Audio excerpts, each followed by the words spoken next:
Hi guys, thanks for having me once again. This piece is called A Few Words from a Kindly Old Man. G'day, I'm a literature professor. You know, a lot of people come to me and say, your job is great, but I'd never be able to do it. I'd have to read books and stuff. But you know, I didn't just get my book smarts from book smarts. I learnt them the old-fashioned way, on the streets in roving gangs of PhD candidates who fought fiercely contested battles over post-structuralist contextualities, imagery in colonial narratives of the South Pacific and whether this patch of ground belonged to Stinky Mick or Greasy Joe. It was just like I do now, really, in them highfalutin journals of learnings and analyticals, but with broken bottles and shivs.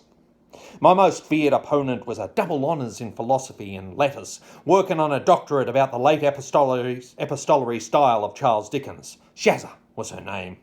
We fought many a pitched battle over the Victorian passive voice and who got the last sip of the bottle of meth.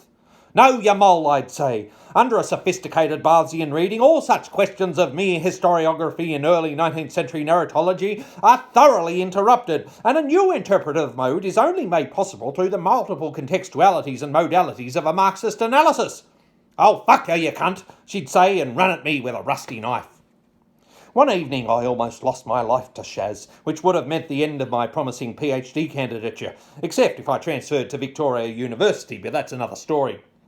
Ashamed and yet burning with a desire for vengeance, I apprenticed myself to the true master of our craft, a Mr. Miyagi of letters and fighting with shivs who happened to be called Mr. Miyagi.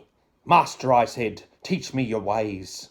Very well, my son, he said, and took me to the top of a high mountain and taught me 9 noble ways of the rusty razor blade and the first 5 letters of the English alphabet.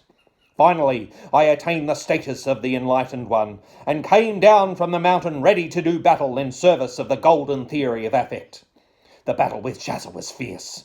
Blood flowed in the streets of 40 days and 40 nights, and the examinations committee were very impressed with my radical departure from a traditional close reading style of analysis. And that, folks, is how I became a professor of literature, and you can too. Just knock on my office door. I promise you, I won't slash your face first with a coat hanger before I say, hey mate. Thanks very much.